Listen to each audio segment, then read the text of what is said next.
Right, we're preparing to live stream. Guys, anyone on the call, if you don't mind just staying on mute, and then any questions or anything you want to share, please use the comments group. Today we're just going to be talking about, right, we're preparing to live stream. Guys, anyone on the call, if you don't mind just staying. Awful feeling hearing your awful noise. You know, when you hear yourself speaking, it's probably the worst thing you could ever do as you're about to enter a live interview environment. But here we go. There we go. That stuff's live and we're good to go. It's a lot of tech stuff that goes on behind the scenes, Sonny. Hope you appreciate all this, Mario. Hope you appreciate all this. Joking, man. I genuinely like the fact that you've come on and you're about to share your journey with us. It means a hell of a lot. It's been a fantastic one so far, and we'll kick it off momentarily.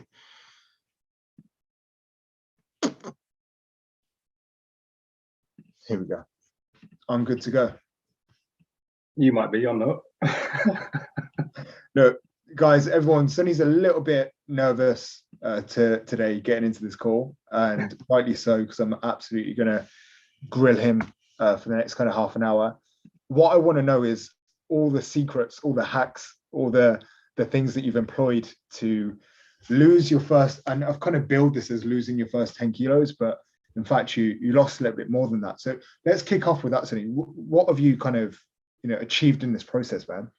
Right. So I think, so first phase, we kicked off, a lot of discipline needed. So I've lost 13 kg. But more importantly for me, I've lost 32 centimeters of body fat. And I mean, I'm not one for looking at the scales. It's great, it's a byproduct, but for me, it's the clothing, the feel and things like that is the more important thing.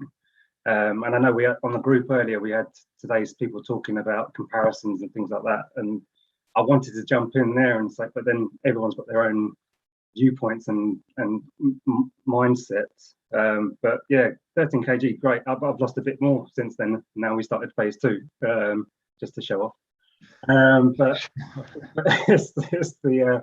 it's the body measurements for me. That's how I'm tracking myself, not how much I weigh on the scales. Because eventually, when we get to, I don't know how many phases there are, but when we get to where I'm happy, or eventually going to get to that peak thing for me.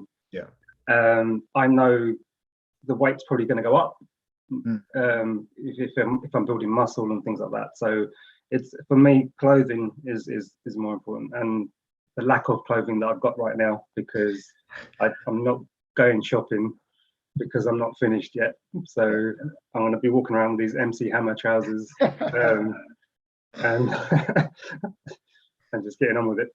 No, look, to be honest, man, I think this is something that I really do echo, is the weight isn't the most important part. And often we talk about the weight because it seems to be the most common thing that people want to achieve, weight loss.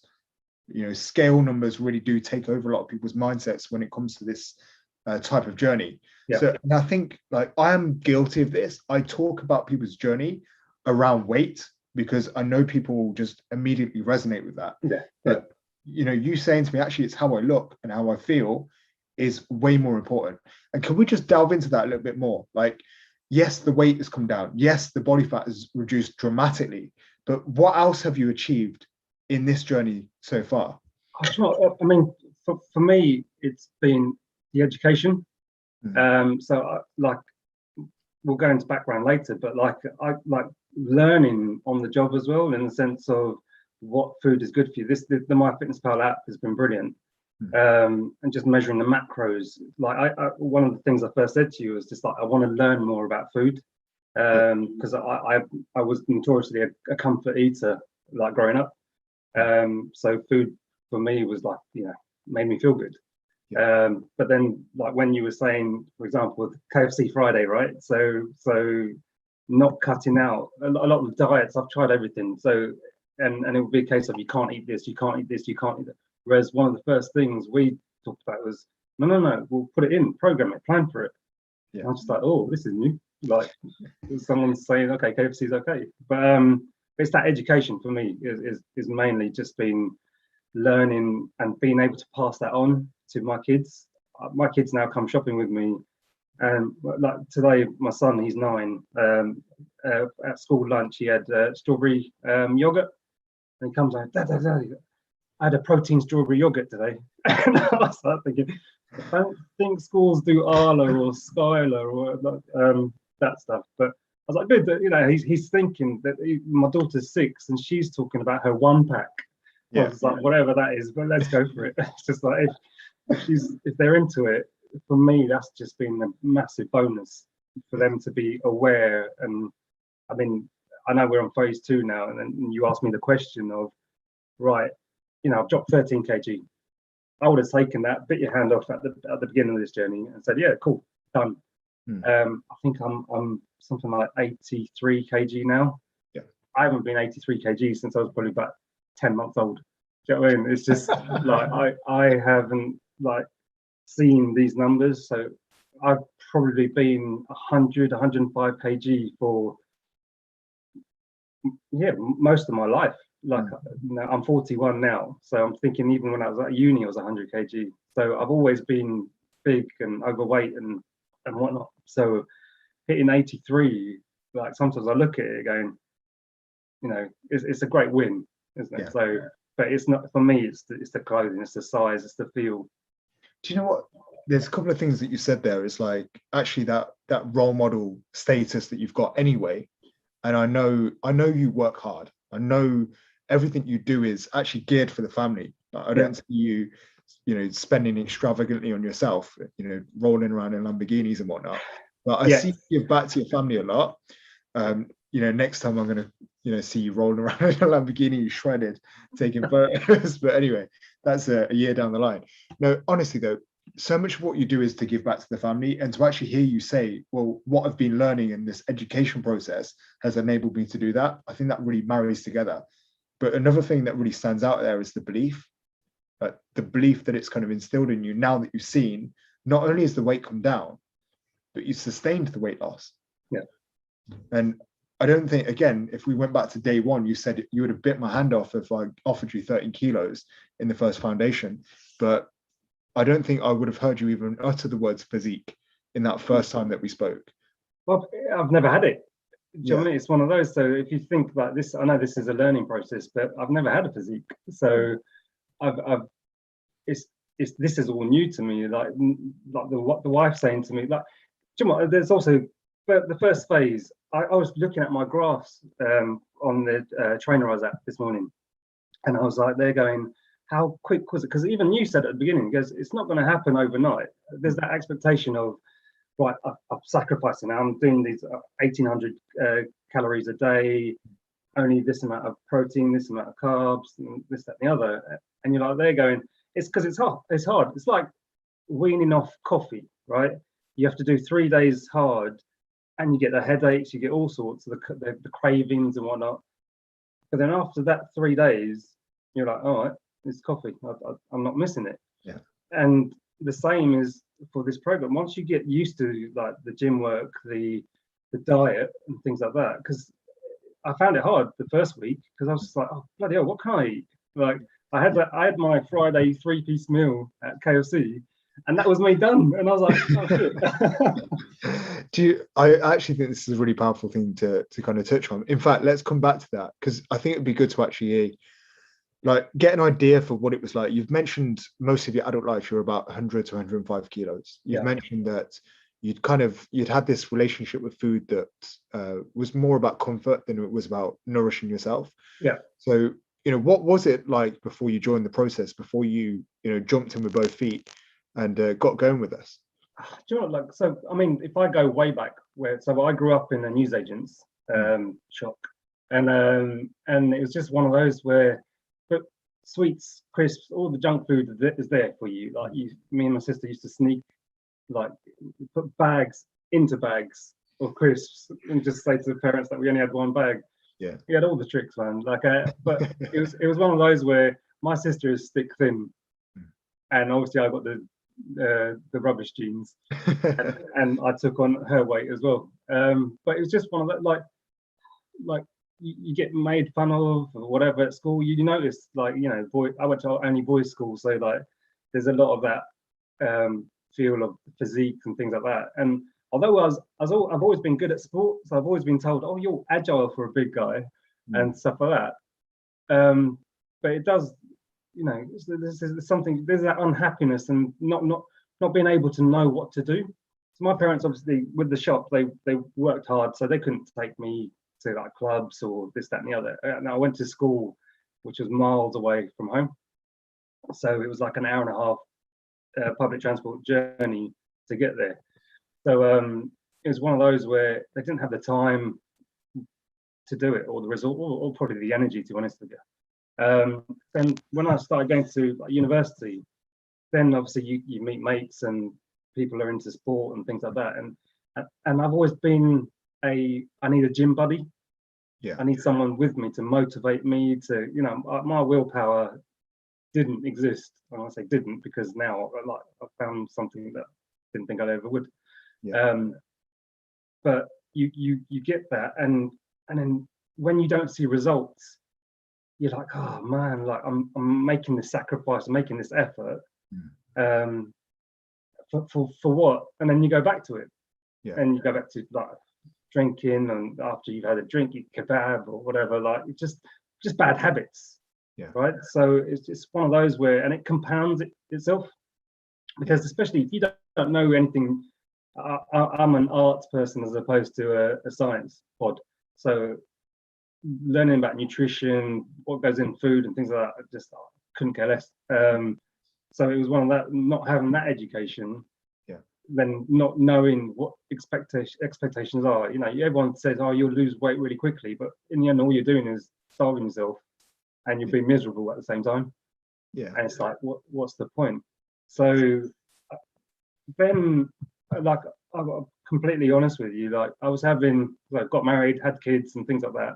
And kids, for me, changed a lot for me in the sense of every parent wants to give them more than what they had as they were kids. So naturally, like I take my son plays football, cricket, like he's tried tennis, he's tried this, he tried that, but I want to expose them to everything, and then see what sticks. Because they're not going to be. He's used to tennis because he plays cricket, like with his tennis shots, they're all going in the air. Whereas my daughter's amazing, but she's lazy. Like she's happy to do cartwheels all day, every day, and then take him somewhere. She's like, no, I'm not bothered. But it will come. Well, But I think what you're saying there is, in fact, exposing the kids to different environments, different levels of education, different thought processes around well-being, health, the importance of that. And I think even for yourself, man, like going through all these different cycles must have been tough. Well, that's what I was going to say. Like, so I was exposing my kids to this, and then like one day I was like, well, why aren't I exposing myself to it? So like, you know, and had the conversation. Obviously, like there was a point I had a very bad period in my marriage, and at that point I took time out for myself. So I moved out, so 6 months. But in those 6 months, I did a lot of reading, self-help books and things like that. And it was one of those where I kind of turned my life around in the sense of I was in this rut of a mindset, and it was just like I was going nowhere, like in that sense. And I read a book called, I don't know if people would have heard, The Secret by Rhonda Byrne. You've told me since about Atomic Habits, which is brilliant.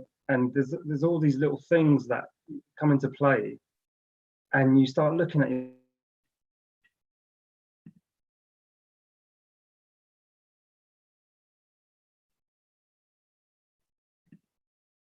Hey guys, I don't know if that's a glitch on my side or Sonny's. Drop me a note if you can still hear me talking. Just drop something in the comments if you can hear me. Yeah, okay. I'll just wait for Sonny's internet to come back in. Yeah, I'll just drop him a quick voice note just to let him know.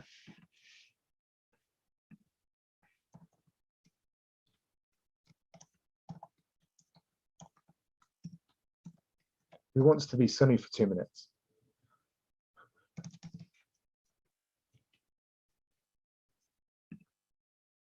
Anita, was your hand raised from before or now? Do you want to come and be Sunny for 2 minutes?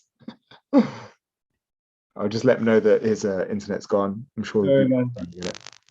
There What we it go. is, when someone uses, hang on, let me just, when someone uses the microwave, the internet cuts out. What? Is that a real thing? So someone has used the internet, used the microwave, haven't they? Oh my God. That is crazy. Back on now. Thank you. Okay. We're back on with that. No, look, thank you for sharing this. Could you continue from where you were? I mean, you I mentioned. don't know where I lost you. Yeah, we got to the books that you'd kind of delved into, The Secret, Atomic Habits. So it's basically, so I've seen some IT hack there. Yeah, that's it. So it was, it just got myself into a more positive frame of mind, and it's one of those where if you look at, so I'm a big believer in the law of attraction. So what you put out is what you're going to get back. And at that point, I was like, I saw my kids were a couple of years younger. My wife's great. Do you know what I mean? We were just having a bad spell. So it was just one of those where I was like, come on, like, let's fix this mindset. What do I want in life? So a bit like what your quadrant thing is, I've got a vision board. Yeah. And I sit there and I put things, what I want for my kids, what I want for my wife, what I want for me, and things like that. So it completely changed my mindset. I got more positive, and things started happening. Things started, good things started happening after that. I moved back in, and we kind of reset ourselves and said, right, let's remember before, because kids have a strain anyway, and like there's always pressures, mortgages, like life pressures. Yeah. And even she said she noticed the change in me and a bit more confidence as well. Like, and it's just one of those where you start getting success in your business life. Kids are doing well, marriage is back on track. And I was just scrolling through, because then I said, I want to work on my, so I did start the gym before starting with you guys. But I was getting niggling injuries, and I wasn't necessarily losing weight, although I wasn't looking at it, but I wasn't losing, I was getting bigger, if anything. And I was like, I'm doing things the wrong way. Like, I invest a lot of money with consultants, surveyors, things like that in my work. And it's one of those where I was like, you've got to look at yourself and think, hang on a minute, if you would do that in your business life, why wouldn't you do that in your personal life? I need to get some proper advice, guidance, whatever. So, and by chance, again, attraction or whatever, one of your posts came on, like either a reel or on Instagram or something. I just came across it. I don't follow you, and it came across it, and I was like, okay, what's he talking about? And what I really liked was your approach is very holistic. And that fits in with a lot of the stuff I was reading and stuff.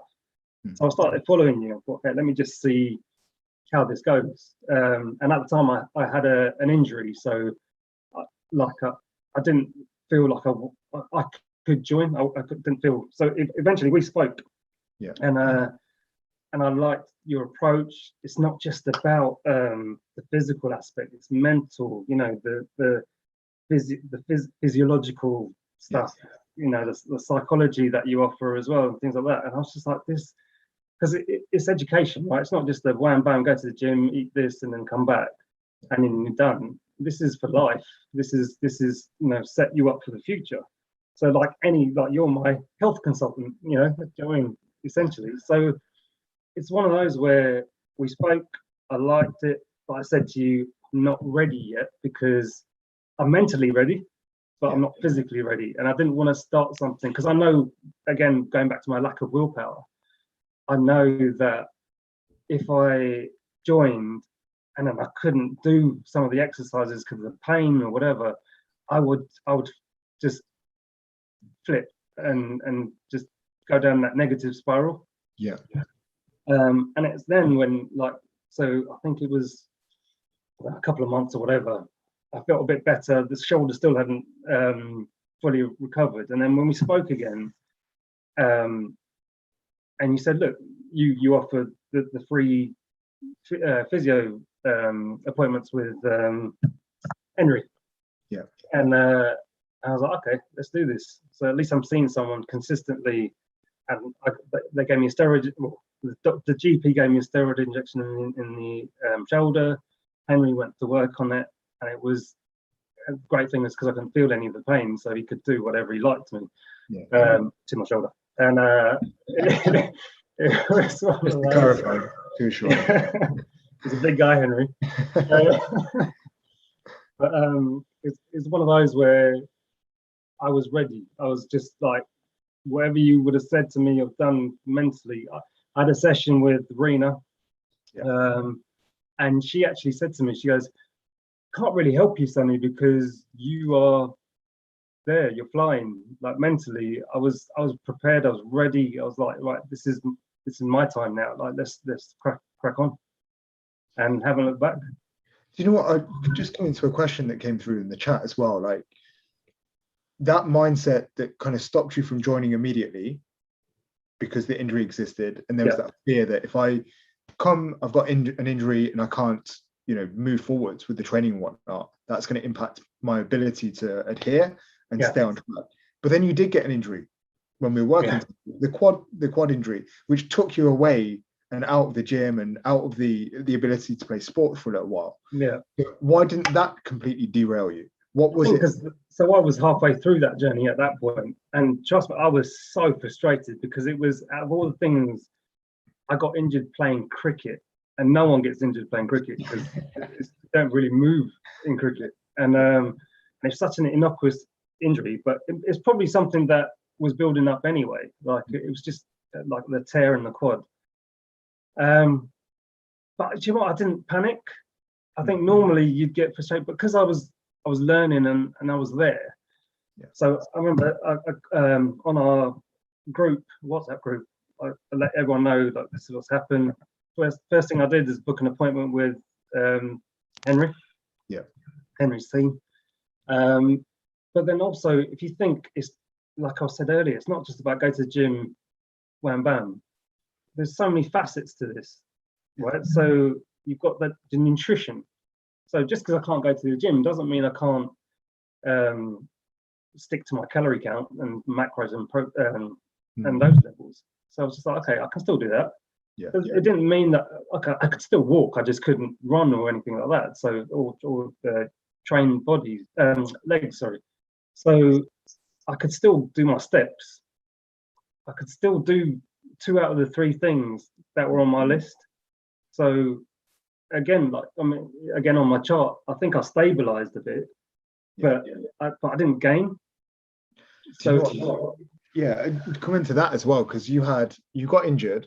Yep. Then you said to me, Juggy, I've got a series of events coming up. I've got family stuff. I'm going to be away. Then out of the blue, you booked a holiday for the whole family, like a 7-day all-inclusive holiday.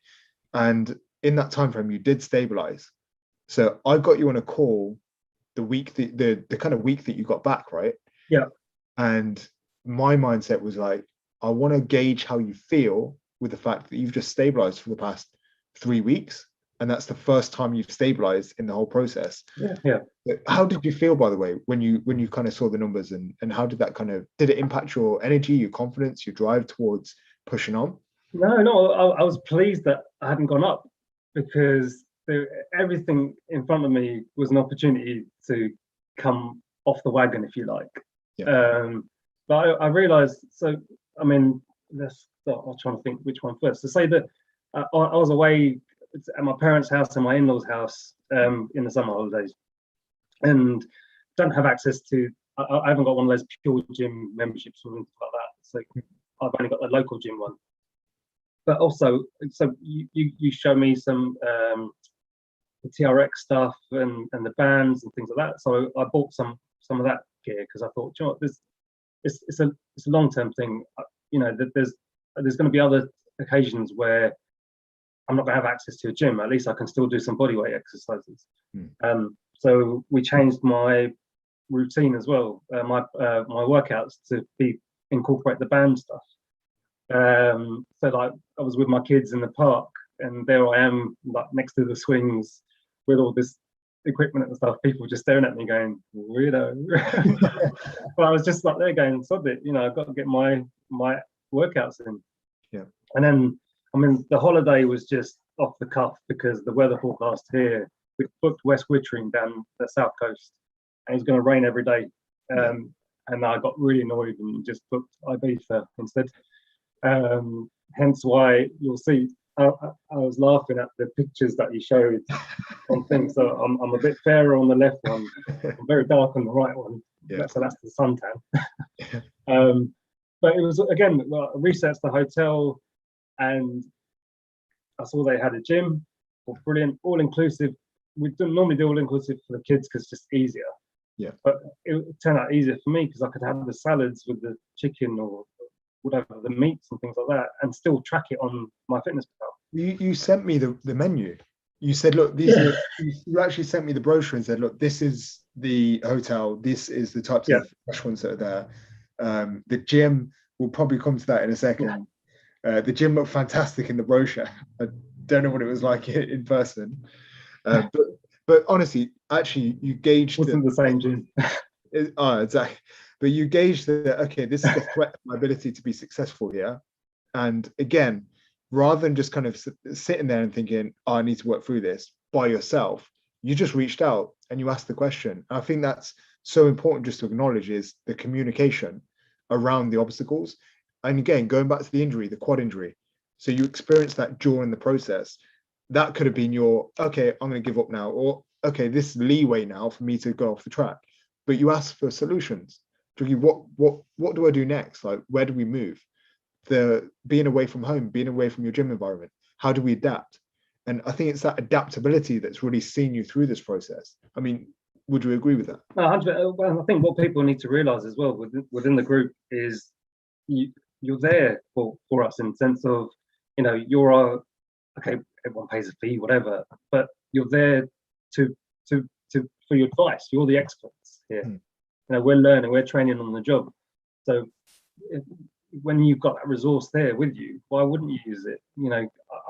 I would pester the hell out of someone work-wise if I didn't know what was going on, if I didn't know what to do. I'd be saying to the architect, okay, what do we do now? Or planner, what do we do here? So why wouldn't I do that with this? Like, because I'm sure you've heard every excuse, or you've seen every scenario there is with all the clients and things like that. So this is going to be nothing new to you. And quite often the reply is instant, in the sense of, oh yeah, cool, okay, you can do this, or don't worry about that, you can do this. It's just like, for me, you're a resource at the tip of my fingertips to use. Yeah, and you have, I mean, even going into going through the foundations, going into the acceleration phase, where, and I gave you a 3 to 6 month window now to work towards the next level before you go and do like the final goal that we've talked about personally, like one-to-one. Like your questions now, and this is to celebrate a win, the questions you ask us now are completely different from the questions you asked me in week 1, which was, I like to eat toast and bread breakfast, and I don't know what to do. But now we started talking about sarcoplasmic hypertrophy and whatnot, and we were talking about something completely different, like how do we gain lean muscle mass? But that's a win in itself. When you start to notice that your questions are leveling up, that's you leveling up, and I think that's an important kind of win to just celebrate for a second. No, 100%. I think it's one of those, again, because it's just learning, isn't it? It's just that, like, I'm educating myself, at 41, about nutrition and things like form. Like today was on the chat, like changing, okay, the kneeling press ups aren't as effective or hard working as the full on press ups. Just like, I'm not shy to say I'm not sweating enough. Like, I don't feel like I'm working out enough. So, okay, although I'm making my life harder, but I know it's gonna be good for me in the long run. And do you know what, like one thing, like you said, everyone looks like asks for a or wants a quick answer or a quick response or quick weight loss or whatever it is. And I've got to say, like, 13 weeks have gone like that. Yeah. Like in the sense of like, I get my family members saying, "Is that are you ill?" Things like that. But I think that's more because my clothes are ill-fitting. But it's one of those where when I look at it now, it's like that's gone quick. Yeah. So I know 13 weeks is what, 3 months or whatever. But when you think like what I've done in the past, in the sense of that, like one of your questions was, what's the worst advice you've ever been given, and take these pills. When I took those pills, like I couldn't imagine doing that for a week, let alone 13 weeks. Yeah. And it's not that difficult. If you keep to like this whole process is quite simple. Once you get into a routine, understand what food you can, that first month was hard. Yeah. Just like, oh, I can eat that, I can't eat that. And now it's hard for the family as well, because I'm almost cooking separate meals initially. Because I was like, oh, I can't have that jacket potato. I can only have like 50 grams of it. Whereas a jacket potato is about 200 grams. So they're going, how's that going to fill me up? Yeah. But once you learn, like I love that on the chat the other day on the Facebook group, everyone's sharing their different protein bars or noodles and things like that. It's brilliant, because everyone's going through that same exploration phase that I went through of oh, what's this? Like you walk around the supermarket going, oh, high in protein. Well, let's have a look and reading the back. Even my kids are looking at the back of packets and saying, "Oh, too many carbs, Daddy, too many carbs," and things like that. And it's brilliant, because you start learning about things that you never would have thought you'd be interested in. I'll be honest with you.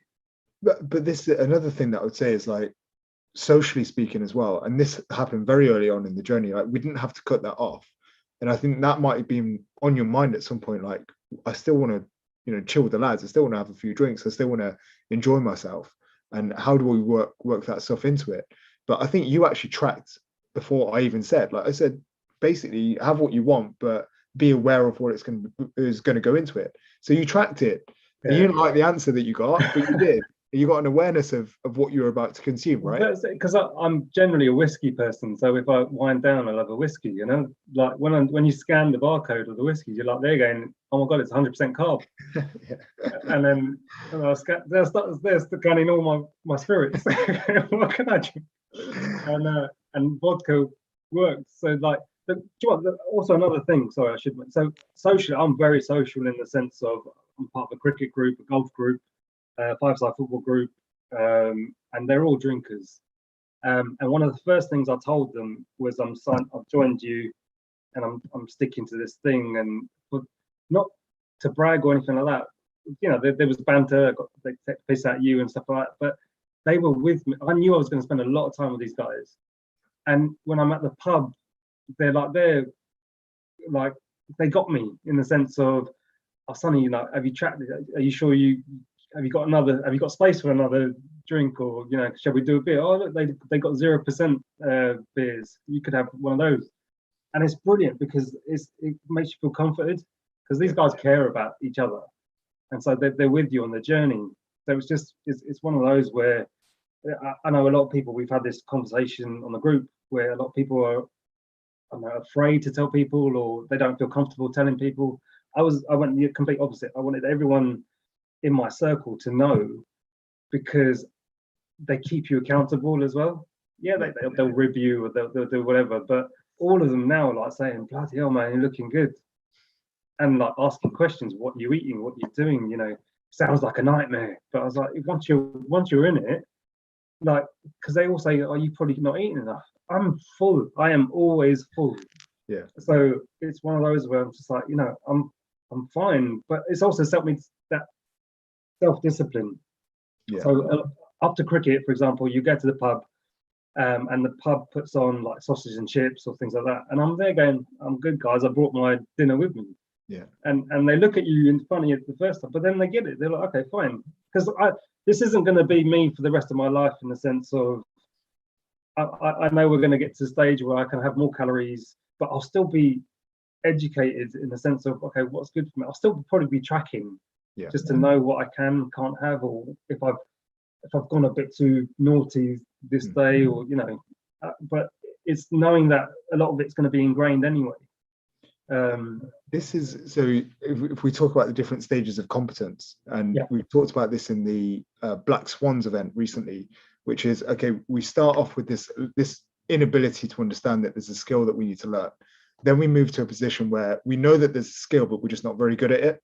And then we put a lot of energy towards it and we become very competent. And then eventually it just becomes second nature. We don't have to apply energy, we just know, and it's part of life. Yeah. That's ultimately the elevation phase that we talk about, which is I just do this normally, it's natural. I'm not putting a lot of energy towards it. Basically, where I'm at now, where I can eat intuitively, because I know that what I should be eating for breakfast, lunch, and dinner. I know what a portion size should look like. I know what breakfast should look like for me. I know what fuels me, like around my workouts, what's going to help me recover. That's where we want to get you to. And that will essentially be your elevation phase where you're not diligently tracking because you know. Yeah. And I think that's just one example. But even with exercise, like knowing your body well enough to say, I could do more here, like you did today with the push-up. Yeah. So I know my body well enough that I'm not taxing myself much in this movement. Can I have something else? That's powerful. That shows that you're getting to the ability that you know, but you didn't know the skill to how to progress it, which you're, again, at the end of the journey, you're going to know this stuff. You're going to know how to map it out for yourself. Yeah. So I think you just sharing that is actually a really powerful insight. And I think everybody just needs to hear that and think, actually, it's going to take a bit of time, but if you just keep committing yourself, keep showing up, keep asking the questions, keep providing the feedback, know that things aren't going to go swimmingly well all the time, but you've always got a resource available, whether it's the group, whether it's us as coaches, whether it's all of the podcasts that we're putting out there and the educational stuff, it's there and it's ready to go for you. But I just wanted to highlight that. I thought that's an amazing point, man. I think one thing which I'm massive on as well is planning. So like we plan our weekly meals in advance. One, to helps with the kids. Two, it helps like what Inda was saying earlier, but her boyfriend, Wednesday, Thursday, whatever, it's his time to do it. We have the same sort of routine here where there's days that I cook, days that Cam cooks. So it's just one of those where it helps us know who's doing what, but also it helps me know, okay, what am I eating today? Like, I mean, when I say to my mates, my breakfast every morning is either bacon and eggs or chicken, sausages and eggs. And they're going, huh? I'm like, yeah, man, like, love it. And they were like, you have that every single day? It's like, yep. and I enjoy bacon and eggs. Do you know what I mean? I'll happily eat that for the rest of my life. Yeah. So it's not this thing where people have this perception that you're eating stuff that you don't really want to eat and things like that. I was like, I have meat in every meal. I'm very much like I read these things on my group where people are vegetarian and vegans, and I'm like, they're going, no, thank you. Everyone, everyone eats their own, but like I can't live without meat, and I'm not being deprived of it. Every meal, I could show you my meal plans. Like tonight is like cod and chorizo, for example. But you factor that in. That I put my I've stopped probably doing it as much as I won't like preach, but because I know my food now, I know what we're eating, so I don't. Before I was pre-planning it into my fitness pal, and seeing how much I could have, how much I couldn't have. Now because I know what I'm doing, I just do it as I go along. Again, I want to just highlight that. I think as a skill before, when you didn't know really what you were doing, that was essential for you to be able to move forwards the quickest. Mate, I was taking my scales to my friends' barbecues. Remember that? Like I took my scales to the England game during the Euros, and we're having a barbecue. I took my scales with me. To measure what food I was eating. And I said to you, don't, but you were like, no, I'm gonna do this. I'm very insistent, and I think that was a good. I think that kind of said to you, and it was also your show to everyone to say, I'm actually serious about this. And by the way, actually, how do we get support from our friends and family? We show a level of confidence and commitment towards what we're doing. That's it, yeah. Because I actually think that when people sniff an element of doubt, that's when they start putting the food in front of your face and the drinks, because they're thinking, I can get to this guy, But I actually think that was your ability to just step back and say, no, I'm serious, guys. Like, get behind me or go. But also, what it also was, because obviously I had a doubt of my willpower. So it was also because at barbecues you don't really know how much you're eating because you're grazing, right? So, Yeah. but as I was at each sausage I ate, each chicken, whatever I was eating, I was plugging it in just so I knew where am I. Yeah. And like, I was insistent of don't throw away the barcode. Yeah.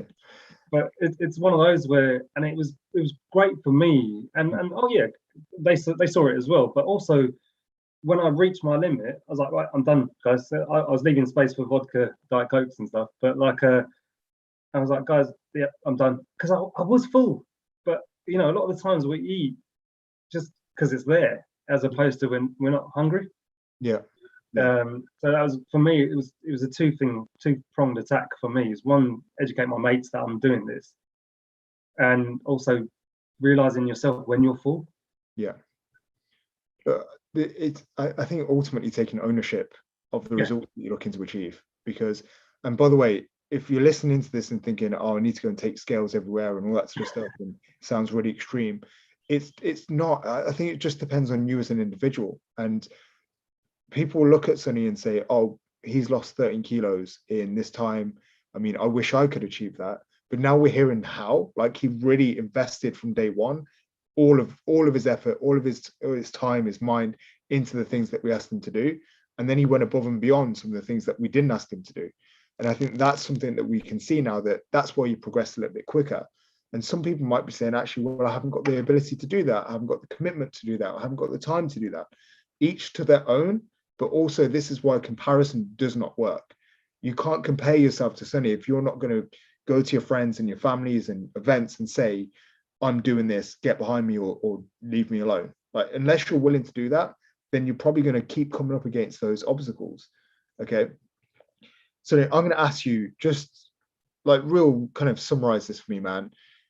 Where are you now? Like, we've heard the physical drop. We've heard that you've, dropped a lot of body fat. You're in a better place, in terms of your education, your awareness. You've got more control. I mean, where are you now in terms of like, your training? What part of your kind of phase are you on? What are you doing going forwards? What does the next step look like for you? I think now, personally, it's one of those where my confidence is like up there. Like, and this is, I work in an environment where there's a lot of perception, and people look at you, they're high-powered people, and this, that, and the other. And although, they'll notice, they've all noticed the change. And they're like, oh, blimey, like, and that gives you that level of, I don't know, it reinforces what you're doing. It's one of those where you like gives you the confidence, the belief, things are going my way. Deals are coming through and things like that. That law of attraction thing of, I'm in a great place mentally, physically, getting even better every day. And my kids are inspired. So that for me is a big one. Yeah. And so, I mean, my next phase is brought on by my son. So you sat there and you said to me, what do you want to achieve next? What do you want? And then I asked him, I was like, because he was like saying, how's it going, Daddy? And stuff. She's like, well, what should I aim for? Yeah. And obviously, and at that time, it was Ronaldo had just come to United. And everyone's obviously, like, I'm a United fan, I know you are, but like my boy's a United fan. So he was like, they're going, why don't you get six pack like Ronaldo? Yeah. I was like, as long as it's just a six pack, just not like he's just like 7% body fat. I was like, leave it out. But and I was like, yeah, do you know what? Why not? I looked at him and go, okay, I'll do it if you try and do it.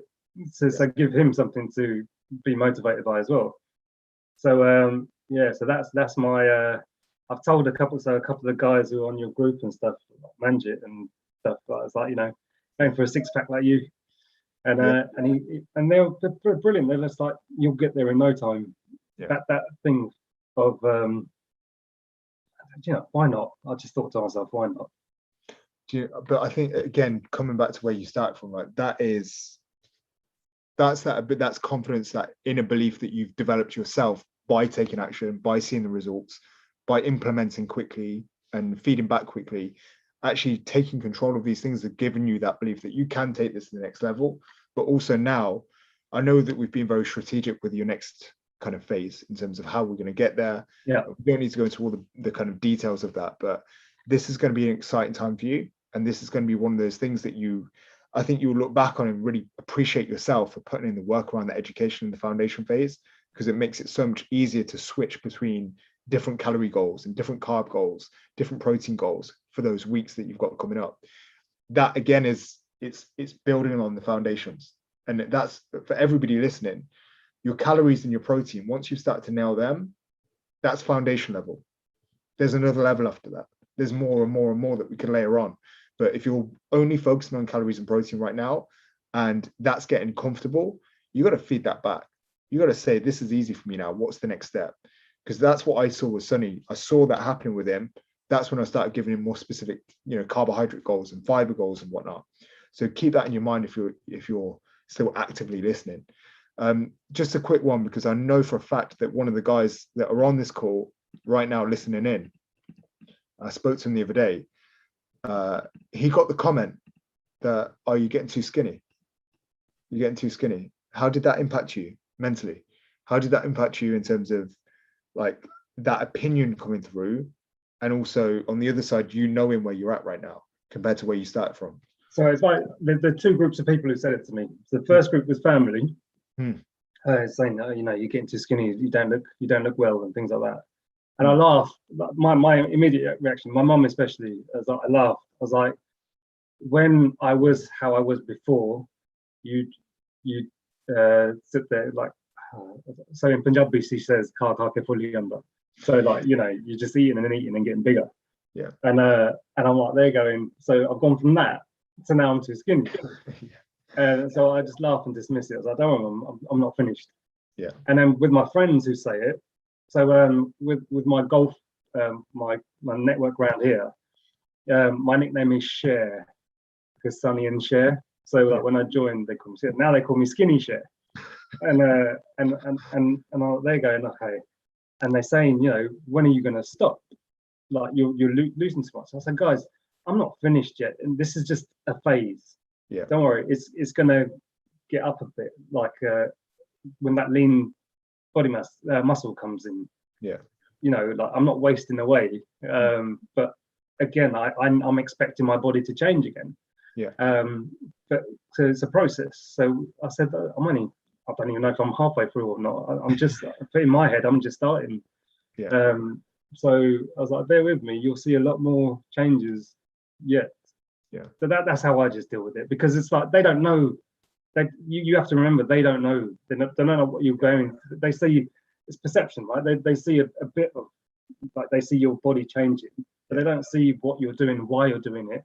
Yeah. And how you're exercising, and you're healthy, more energy, sleeping better, not losing hair as quick. Performing better, man. Yeah, Joy, it's just everything else. Yourself, you're on an upward curve. They only see like, okay, this isn't the version of the guy that I knew before. That they were comfortable. Maybe they're comfortable. Maybe they feel uncomfortable seeing you slim down.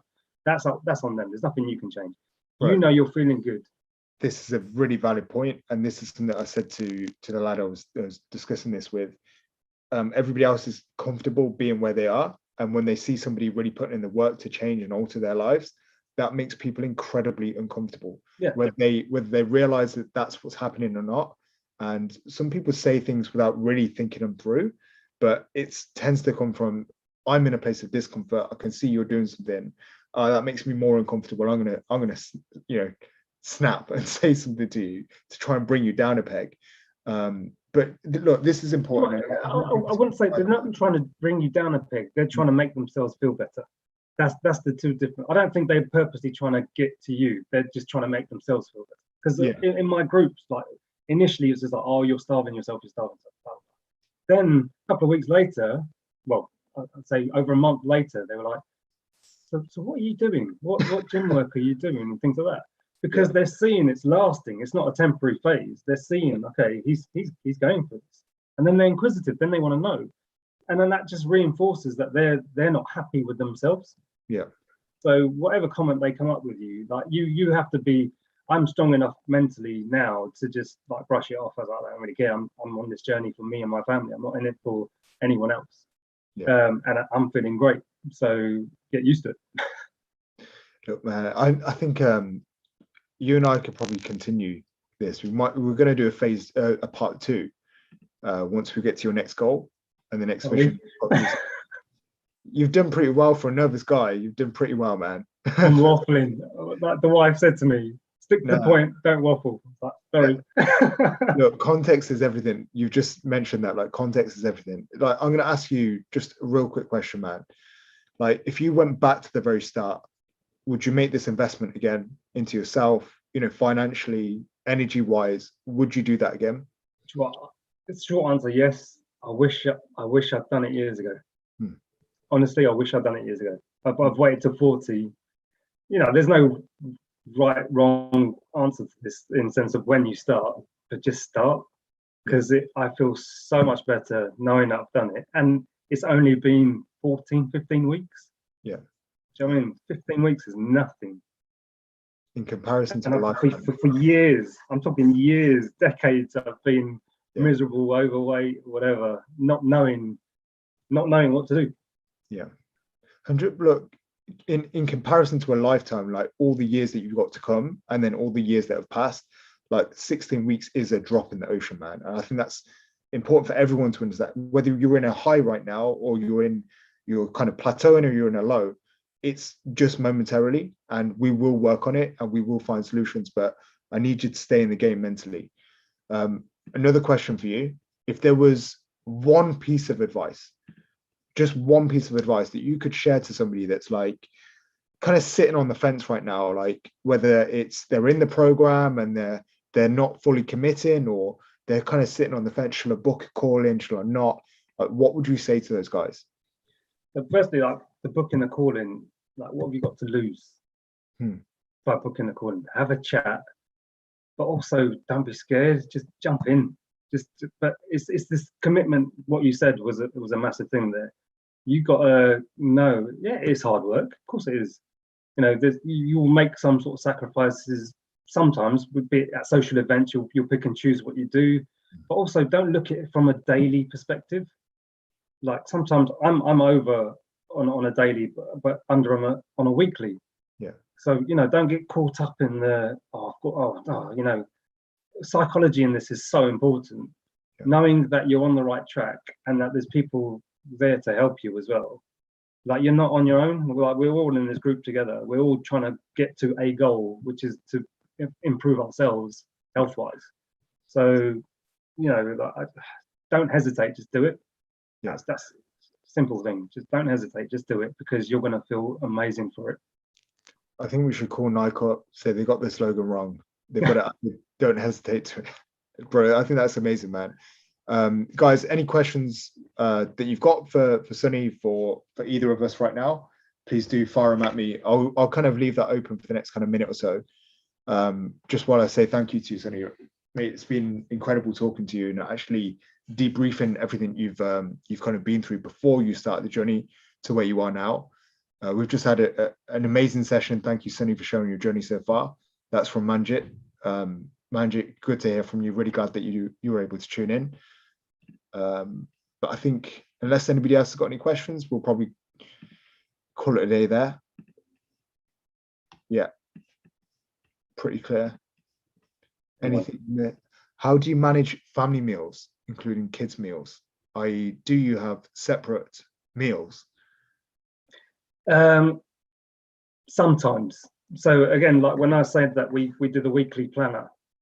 So yesterday, prime example, with spaghetti bolognese. My kids have tried the organic black bean spaghetti, because it's low carb, like more protein than normal spaghetti. Sometimes they like it, sometimes they don't.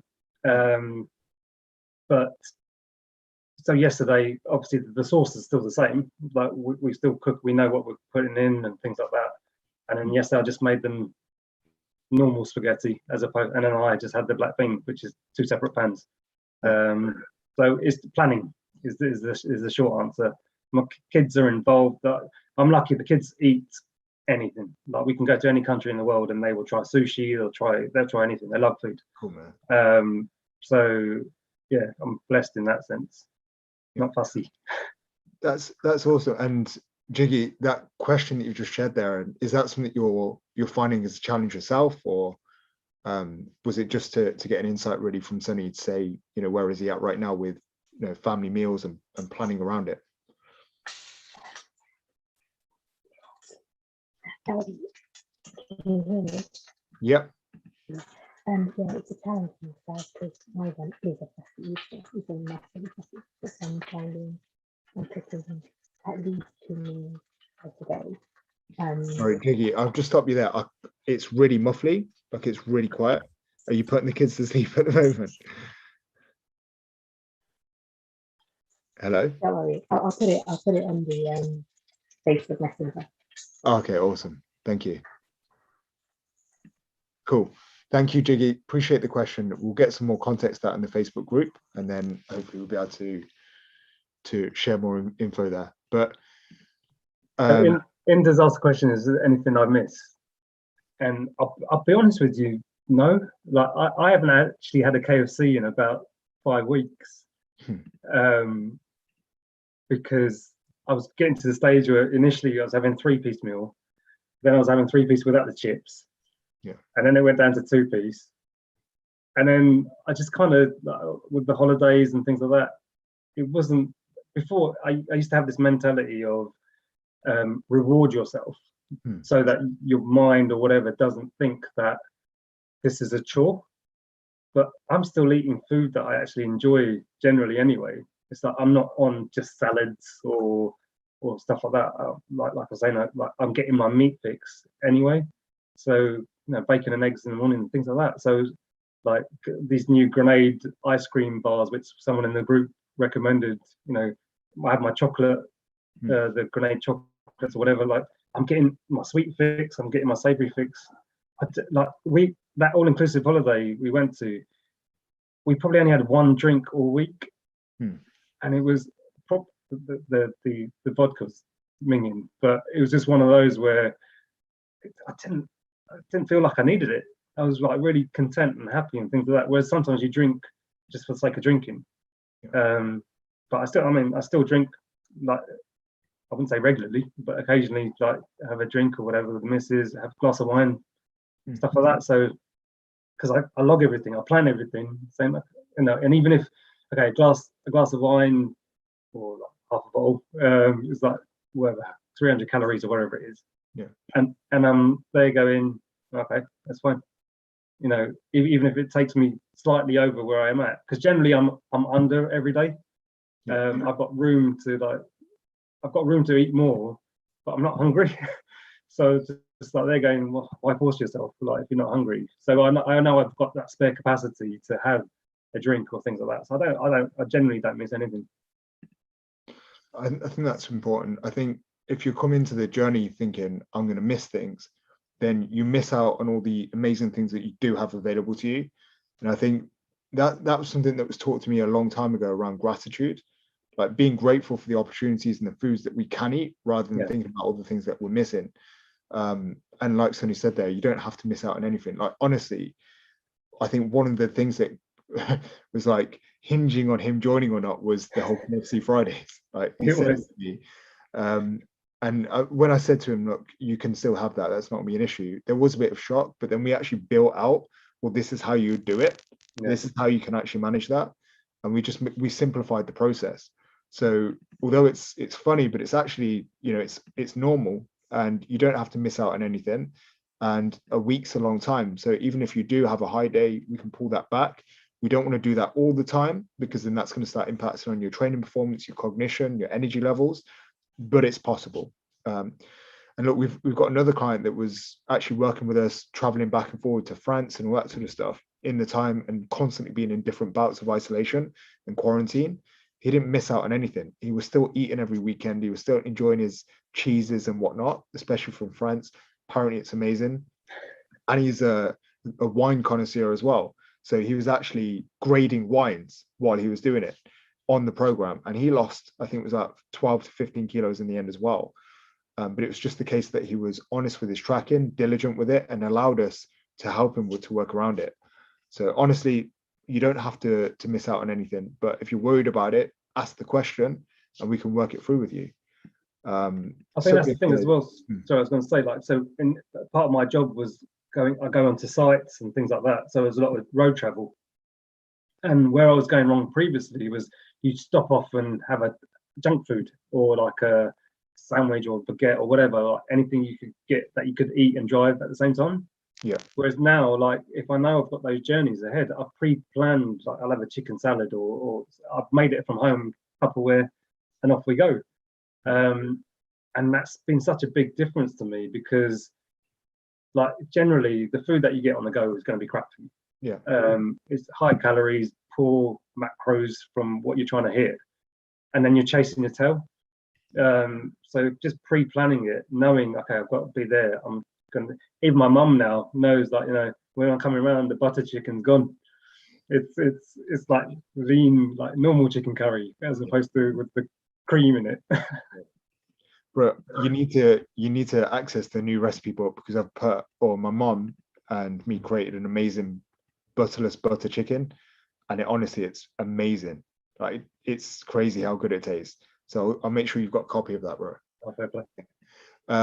Any more? My mum. Yeah. Any more questions, guys, or should we wrap it up?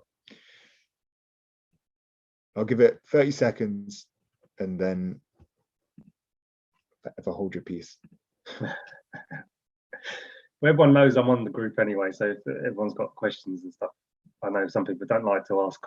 Sure, absolutely. Look, guys, I really appreciate it. It's been an amazing session. If everyone could just give Sonny a round of applause. I don't know if you want to give him a round of applause. And I'm not kidding here. Like, we've all got to celebrate each other when we're doing well, and we support each other when we're not. So unmute yourself, guys, if you're still on.